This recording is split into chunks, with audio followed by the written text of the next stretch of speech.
Ladies and gentlemen, Norlake topping freezer. They come in threes. It's only cooler temps, no freezer. Any guesses? No air, man. Pull it forward. Let's just do that for 10 minutes. Give it some air. Oh yeah, it's hot back there. And let's see if the temps don't pull back down. We've got soft serve problems for sure. They're claiming all the machines are being stupid. But let's start out here with the cake freezers. They had this one unplugged, so I just plugged it back in. 65. This one's looky there, dead fan. Ice like crazy behind, which is gonna happen if you have a dead fan, but that's more than a dead fan. You probably got a defrost cycle problem. So they have 6 doors of cake freezers and can't trust any of them. This one's pulling down to 60. I can tell you that coil is not cold and frosty. So let's go to the roof. Let's do this. I'm gonna turn off the condensing unit for this so that upstairs there's only one cake freezer running. I'm also gonna put this in a manual defrost. Click. Now the fans should stop. She should try to defrost for a little while. Let's grab the tools and run to them. Back of house AC. Where's the trap? Somebody's been up here. Bro, somebody's been up here. Because look, now you got water dripping. There were traps on these units. Okay.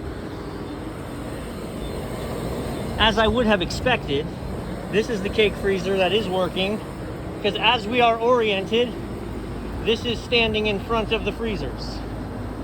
So, let's flip that one open, see what we got. Compressor's running.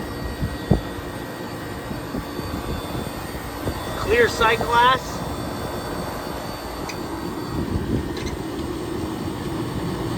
Not great. So either we're completely empty or we're full. She's full. I do have a nice cool suction line coming back.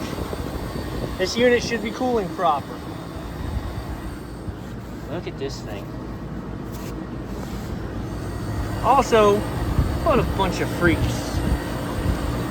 I would have loved to just do what you're supposed to be able to do, which is unpin that and hinge the whole top forward, but I can't because they put the dang disconnect on there. All right, from a triage perspective, this guy's not dying. This should be pulling down and cooling. So now let's get back downstairs and see what's going on with it. That unit's pulled down to 28, but was it all iced up? The manager said it was hanging out at 60, which is real odd. So interestingly, real time, it's been maybe 10 minutes, and it just kicked out of its defrost. So it just needs a little help. So we've definitely got either bad defrost termination switch. I'll have to look at where, so there's the air temp probe. You normally have a coil probe as well. But, yeah, putting this in a defrost right now should most definitely keep it in a defrost.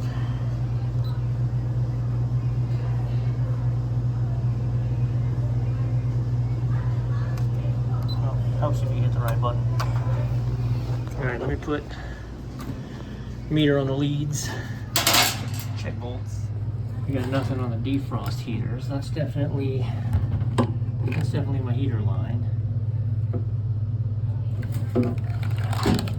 So, two things interrupt defrost heaters. Your temperature and your defrost termination. This may actually be, this is only a 2-wire, so this is not a defrost termination. Defrost termination is probably built into the thermostat, and I just can't even find the probe yet. So definitely we don't have heaters. So let's figure out if it's because of this high. We're gonna do that by killing the power. And then, so it actually looks like this is built to be jumped already.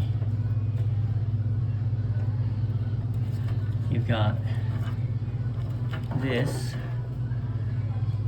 red wire running in to that and then out to here. So in theory, if this is our problem, we'll have voltage on one side and not the other. This is why I like 3-prong Wagos and not 2, because if these were 3-prong Wagos, I could test them without unhooking them.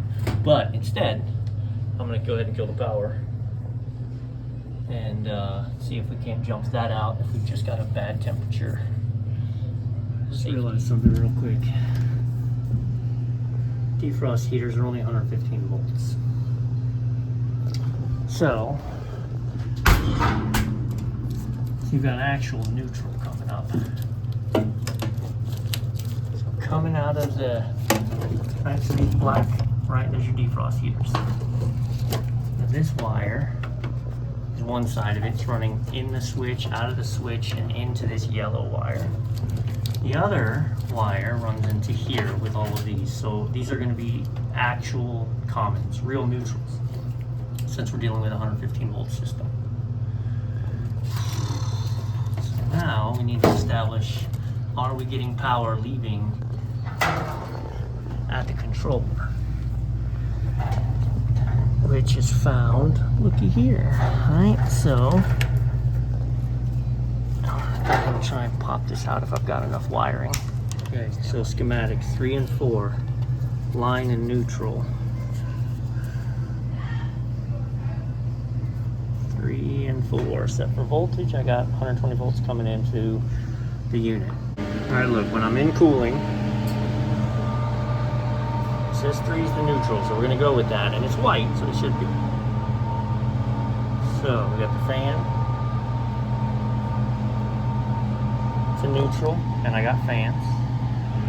We got neutral to the compression circuit, and I got compressor. See here? Yep. Right, but when I go into a defrost,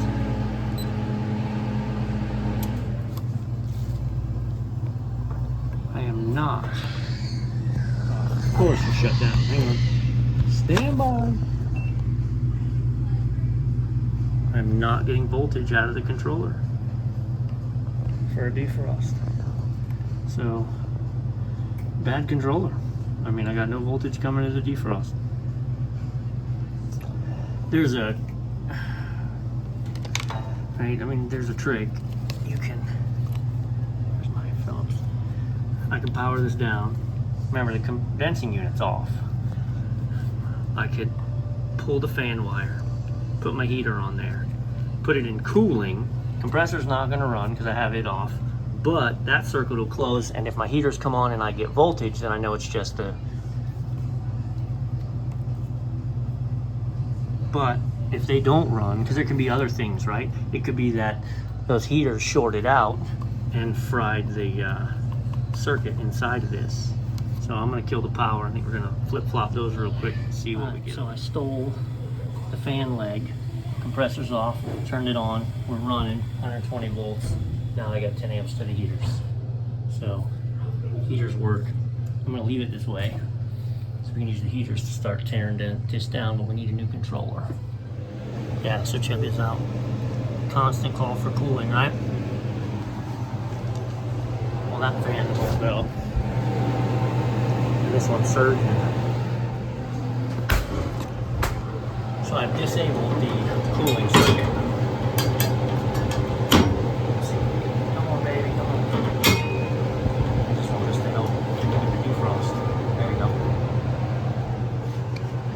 I've unhooked the wiring so it's not constant defrost. I know the defrost works, so now we just need the controller. These master builds I've had dances with, OEM controller on this thing. That's it. I don't mess with the Universal, the Dexels and the Rankos and all that stuff. Nope. OEM only. So, again, the condensing unit's off upstairs. So this is just gonna run until I get back with a fan and a controller another day. Oh, this one's pulled down to 0. Why did the fan stop?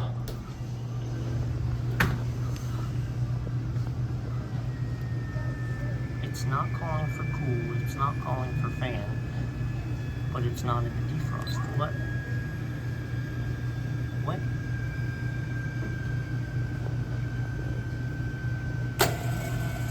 Okay, there it goes.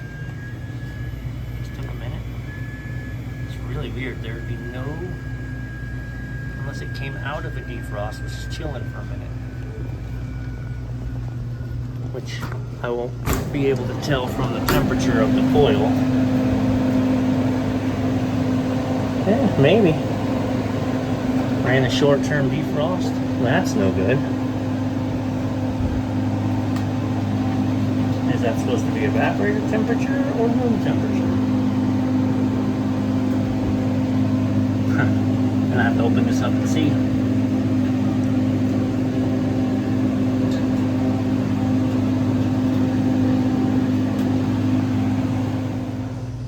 So I grabbed a cup of water, put the probe in it, and my temperature's going down. So that tells me this is not the room probe, this is the evaporator coil probe. So I've got to get this fed into the evaporator, because that's what is used for defrosts and terminations. Gotta love that. I'll drop this panel, wait and see what we can do. No, I got it in. Because, right, it doesn't display evaporator temperature, it displays coil temperature, or room temperature. So if that was a room temperature probe, it would have gone up because this water was 45 degrees. Continental door freezer. Always with these things. I just turned it off. This is the unit I did a video. I replaced all these evaporator fans. But I just held that button down to put it in a defrost, and it did go. So let's see. Also, we've been off the wall. Look, that's all it takes.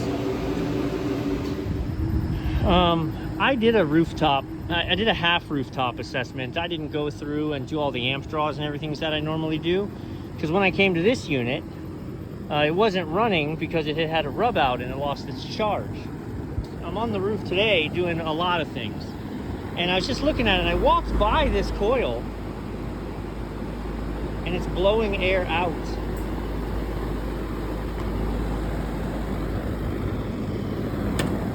Watch when it stops.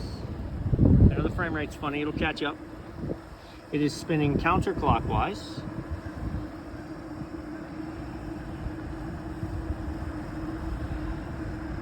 And it's pushing air down. And I didn't notice it. Boo for me. I'll call it out though. Like, I'm not, you know, I've often said I don't edit stuff out.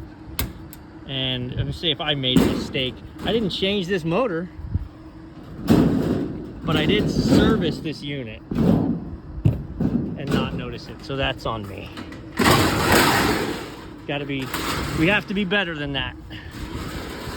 I often get in such a hurry and try and be efficient for the operators.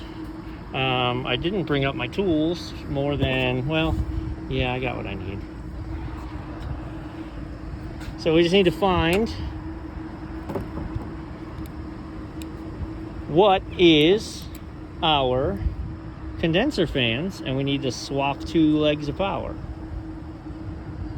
How do we find that out? Well, boys and girls,